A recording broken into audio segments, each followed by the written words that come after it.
So I'm going to give this little mare a trim today, and I thought I would show you how to go about working with a horse's feet who might not be that great at having their feet handled.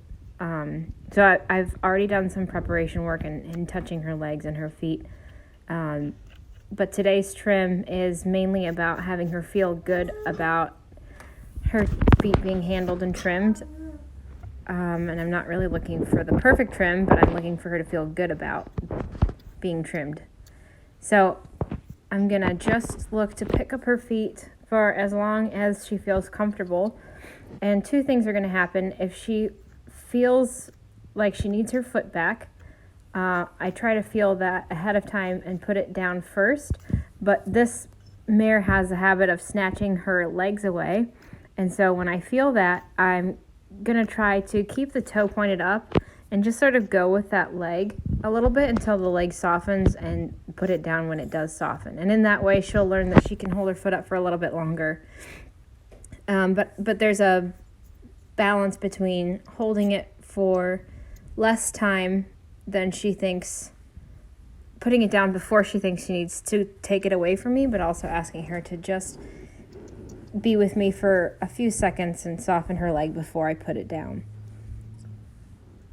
I like to do this out in the pasture when they're not that great at this, so that they're more comfortable and she has a buddy nearby.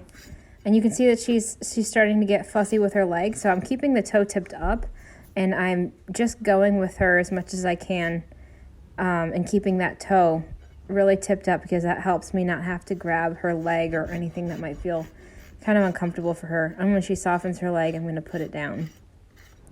And today's work is really not about getting a perfect trim, like I said. It's really just about providing some immediate relief to her because she hasn't been trimmed in quite some time, and teaching her how to get trimmed. So it's really not about the work today, it's about the work for the rest of her life. I like to not tie horses who are uncomfortable being trimmed also, because it can be pretty dangerous and they can also feel confined. So this is being done out in the middle of the field next to her friend for now, and then slowly as she's more comfortable we'll work toward being able to do this in the barn and maybe being tied.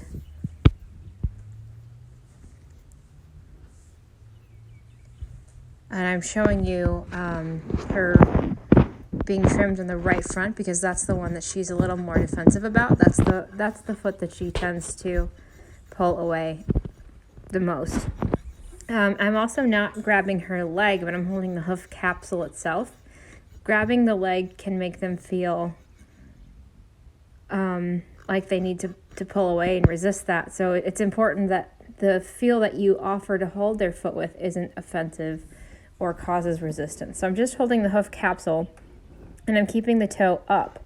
And that helps her stay a little more balanced. It gives me just a little bit more leverage so that she can't take her foot away from me as easily. And I'm giving her lots of breaks.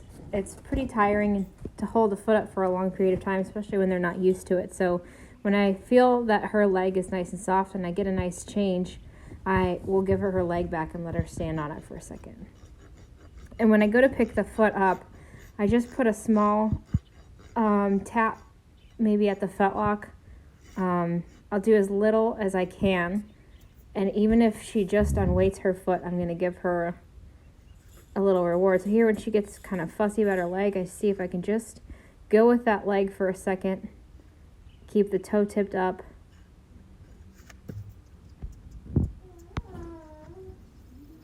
And she's kind of got the habit of pulling her leg away, and I try to keep my energy very quiet and show her that she has nothing to feel defensive about. It's just nothing to worry about.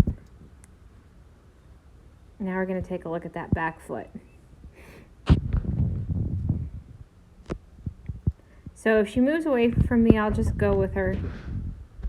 I'm keeping my hand on her side so she isn't surprised by me suddenly leaning down and grabbing her leg. That can cause her to panic or kick out or feel defensive again. Make sure my tools are in order. And you'll see her lean into that leg and then lean away. So I'm looking for the moment where her leg is available And all I want to do is just see if she can just hold it up for a second, see if it softens, and then set it down. And it's important to note that when I pick that foot up, some people will want to pull that foot straight out and just start getting to work, and the horse will feel sort of worried because their balance changes or muscles tighten up.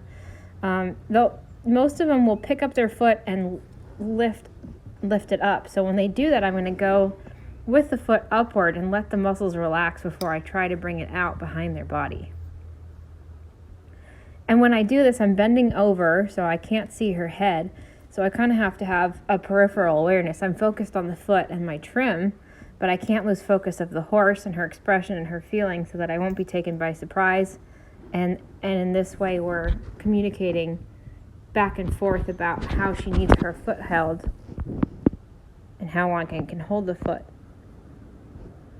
And like I said, it's really not about getting this trim done today. It's about getting her to feel good about being trimmed for the next day and the next day.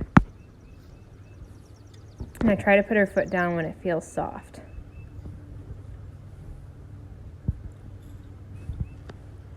And I just there asked her to just move her weight off of that leg so that she can unweight it.